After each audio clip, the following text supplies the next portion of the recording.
Welcome to the Creative Plan Podcast Network. Join us as we share our favorite RPGs, one-shot games, tabletop games, reviews of items, and convention panels, and other exciting things that we run into from time to time. Sit back and enjoy the show.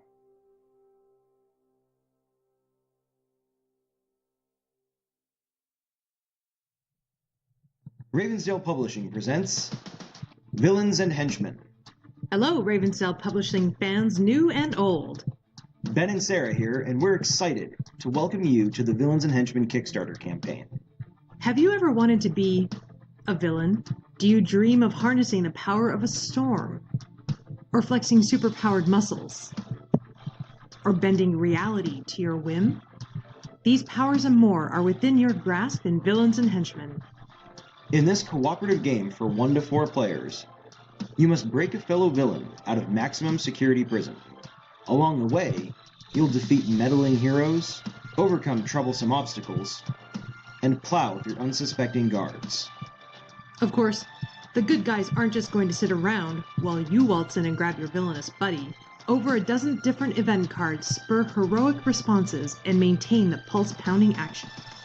No matter which prison you're attacking, or which heroes are in your way, scheming to have the right powers for the job is a must. You may have to shapeshift into a stronger form, phase through a steel door, or protect the team with a well-timed force field. There is no single path to success. Adaptability and teamwork are critical to victory. But remember, you are playing bad guys. If the prison is defeated, one of you will claim bragging rights as a true villain, relegating the others to mere henchmen. For only $40, you can swipe a copy of this game, plus all 3 stretch goals unlocked during the campaign. We also have some cool expansions and paid add-ons, as well as art and other collectibles that you can only get through this Kickstarter campaign. We can't wait to get Villains and Henchmen into your hands and hear all about your dastardly schemes. Whether you've been following us for years or only just found us, thank you so much for your support. Hey guys, welcome back to Creative Plan Podcast Network. It is hashtag RPGaDay 2018. It is August the 3rd, TGIF, folks. TGIF. Woohoo! So, as I'm going to read the little thingamabobber, it says, now that this is the 5th year, this August, we're again asking tabletop role players everywhere to tweet, blog, YouTube, Instagram, Tumblr, and Facebook their hashtag RPGaDay answers to celebrate everything cool, memorable, and amazing about our hobby. Because it is our hobby. I mean, if every other household didn't play RPGs, it wouldn't be a thing. It would just be a college booster club.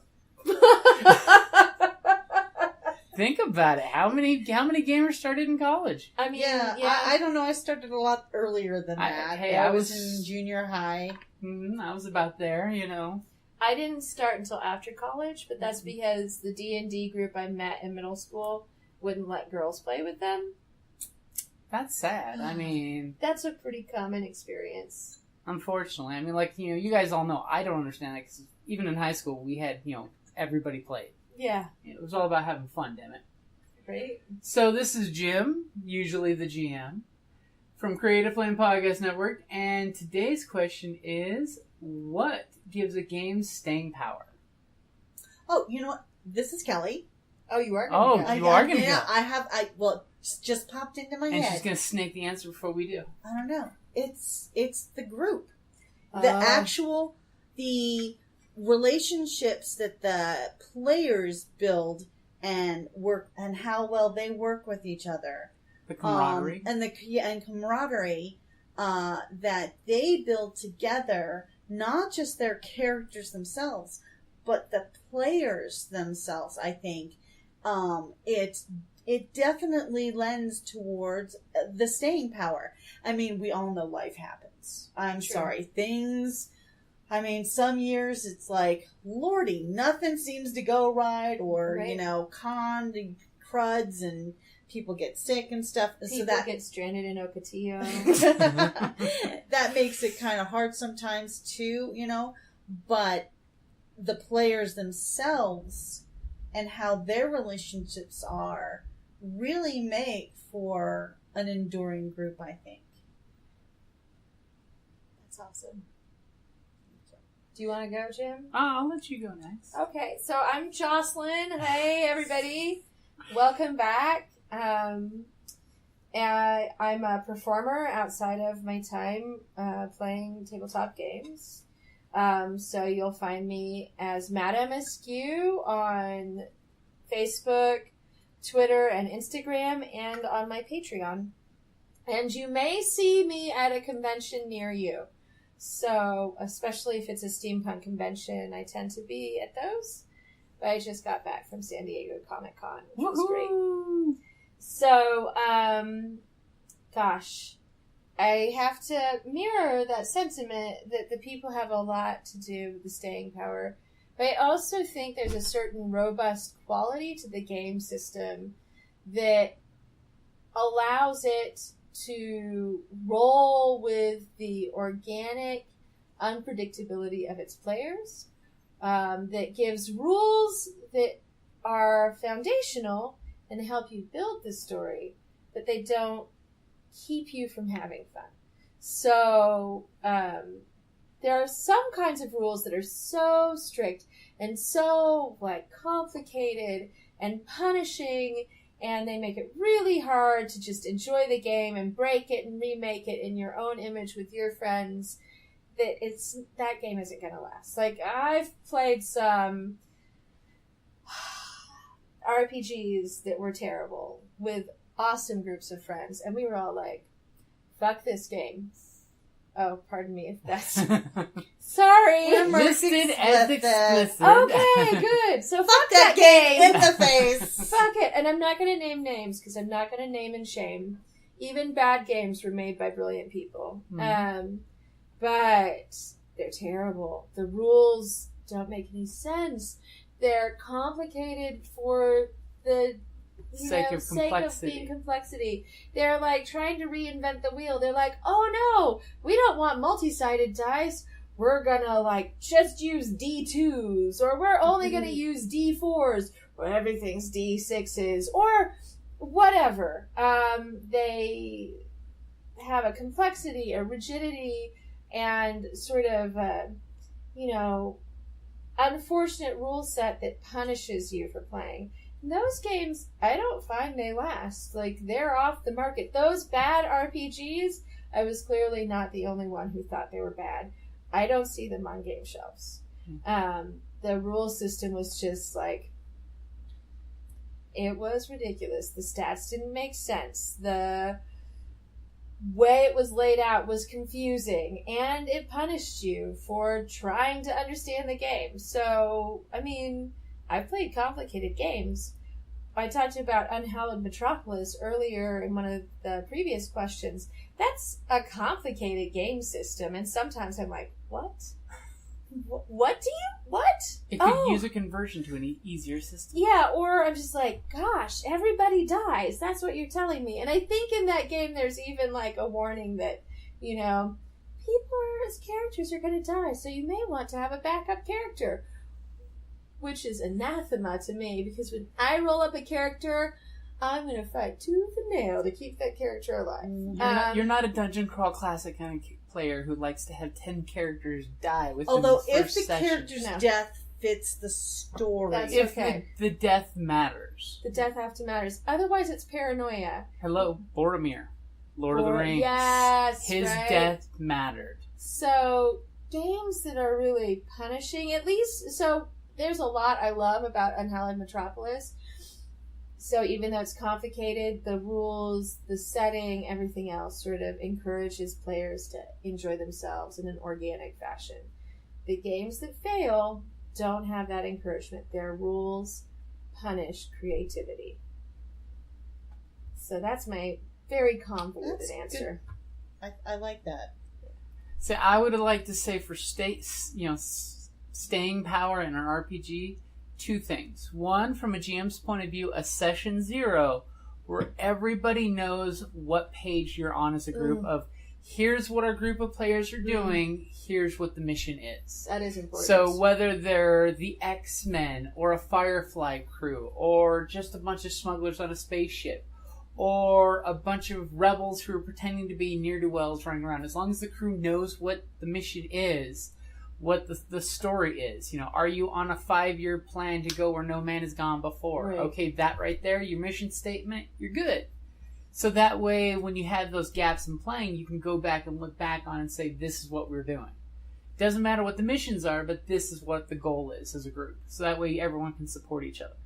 So a session 0 is super important. A lot of GMs and players love that, because that way too everyone can decide who's playing what when you roll your characters up. Because there's nothing worse than having 5 of the same guy, character-wise, show up. Of we all have the same skill, and no one else overlaps useful skills. Right. That's true, because it's always nice to create your characters together, because that way you have more of a balance as opposed to... Yeah. And you have that cabal friendship already. Right. And why are you playing together? So, that's going to take me down a different tangent. And see... I'm going to, save that tangent for another conversation. Because, that's actually my part 2, is the staying power for a good RPG is to actually have the right group of friends playing together around the table who respect and love each other. Yes. And can agree to disagree in things, because it's great when you have character conflict that doesn't actually have people butthurt afterwards. Oh, and also a no judgment kind of zone. Because when you're playing a different character, you're actually opening yourself up, and you're rather vulnerable. You're exposing all the squishy parts. You're exposing, your psyche. You're exposing, even if it's spleen. not your normal behavior or your normal... you could be trying to... I've tried to play characters that are more they thought oriented or violent. Yeah. Whereas that's not really something I like the range DPS, I'm a big fan of it. Not necessarily the smooth talking, because I am not a smooth talker. I disagree. So do I. I am like in the character. worst public speaker ever, because as you all have heard, I edit most of those out. But you also don't do that nearly as much as you think. And plus... I do on Marco Polo. Oh my god, it's horrible. Yeah, that's different. I'm sorry. But also, audience at home, I perform with this woman. She's full of lies. She's really good in front of an audience. Well, when you're playing a character, actually, I find it a little easier than being yourself. It is the gift of the mask. Exactly. That is exactly it. And if you're a shy person, which I normally am, put on the persona. It helps. Exactly. And the more definitive my character... or the more thought out that character is, more of a direction congealed. that I have, it gives me I also like to do a little catchphrase. Mm-hmm. So I can just get into, for your Madame Miscue, or if I'm doing Tilda, it's literally all I have to do is say, "Hi, I'm Tilda." Right? And she immediately automatically gets I now know who that character it's your character's supposed mantra. to be. Yeah. It's Trixie was, you do you, I'll do me. Mm-hmm. Mm-hmm. Mm-hmm. It was, Yeah, no. Speaking of Trixie, we gotta get Trixie to do something for Ragnarok and Roll. I'll be happy to. Yes. I gotta ask some Viking stories, some Norse stories, and people are like, I've never heard of that. And I'm like, Trixie needs to talk about some of her unknown brothers. Yes. Now, I agree with what you both said. The group really matters. And I love our session 0s that you always facilitate, Jim. And I also like it because it gives you that opportunity when somebody's like, so I'm antisocial and I don't talk to anyone and I don't like anyone and I'm in it for myself. I'm always like, why are you playing an RPG? This character is not going to fit into a group. There's no reason for you to be here. You need a hook. I'm a hermit and I don't like people. Oh, and I'm an orphan. Right. And I'm an orphan.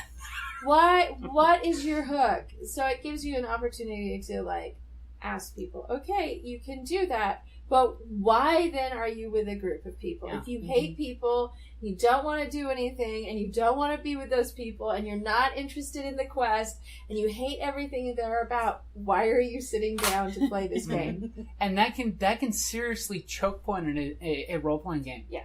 Because all of a sudden everybody's like, why are we here? Because then the group's going to go, well, I'm not interested in doing this because... Right? And then it becomes work and it's not fun. Yeah, no, it's one of my biggest pet peeves. And you can always tell when writers do that too. Their character loses their stamina and they're just like, no, just read through 3 chapters of pain and then we find the story again. Yeah. We've all read that Twain. book. All right, well, Mark Twain gets a pass, but I've read Tolstoy. I don't need that much pain and suffering in my writing anymore.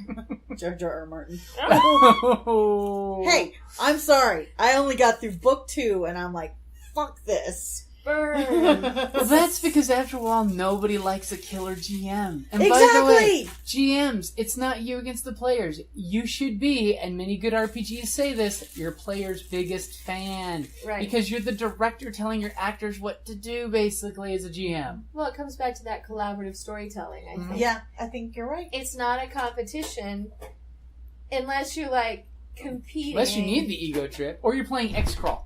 Because X-Crawl is a Running Man style D&D. Okay.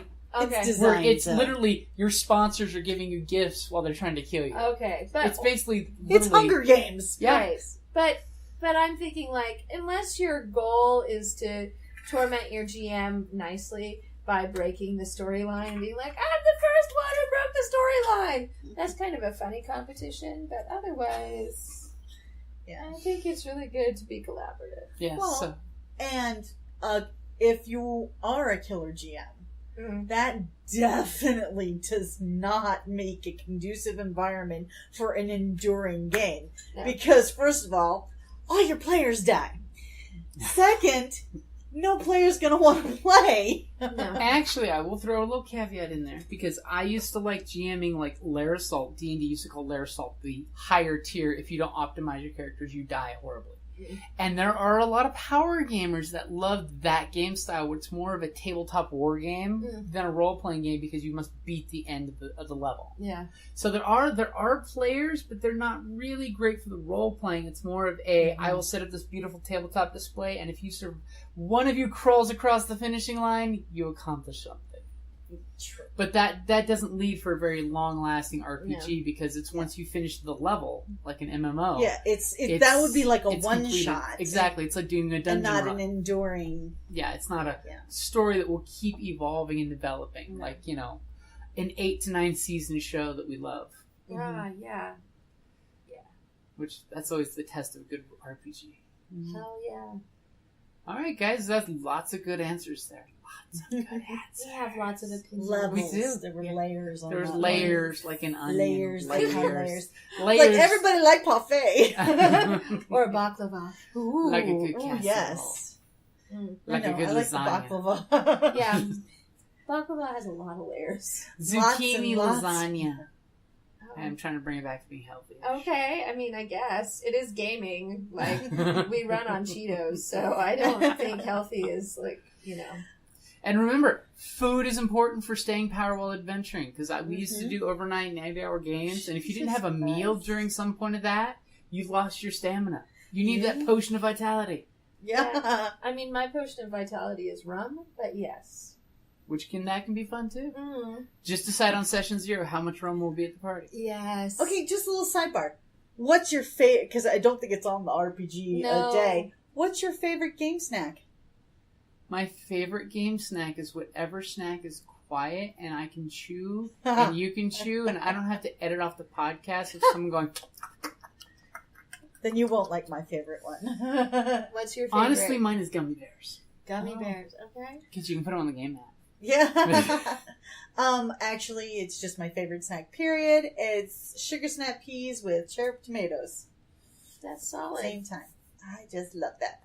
So, my favorite gaming snack, when I have time, which is less often these days, I like to make homemade Rice Krispie treats for my game group, and I make them extra gooey.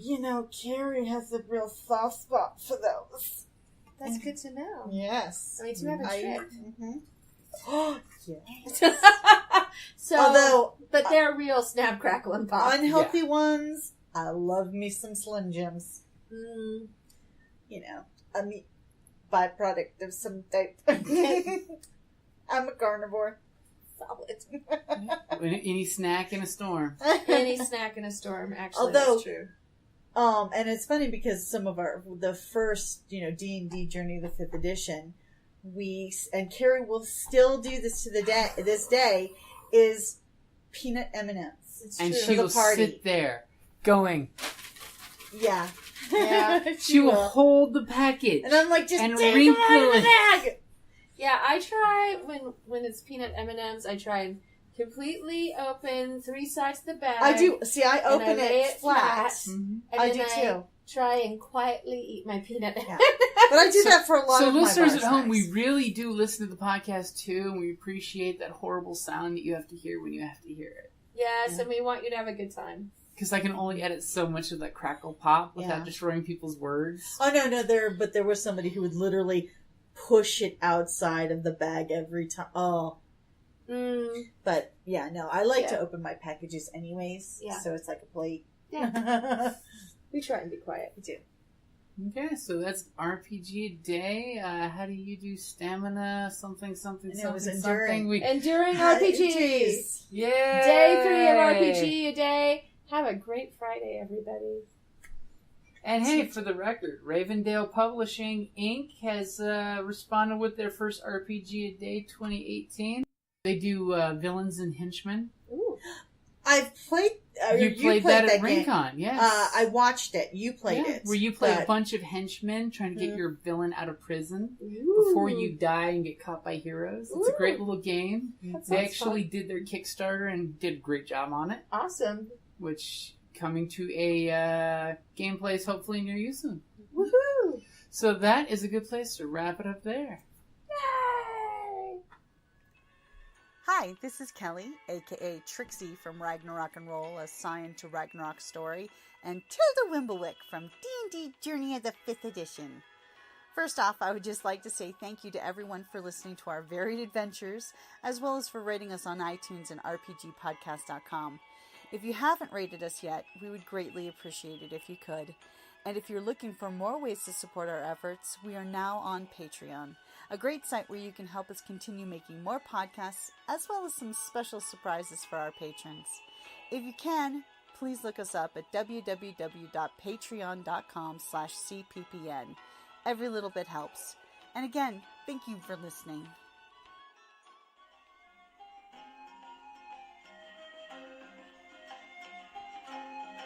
Thank you for listening to the Creative Play and Podcast Network. And feel free to enjoy our other shows, such as D&D Journey of the 5th Edition and Scion Ragnarok and Roll, a Scion hero to Ragnarok story. Thank you for listening.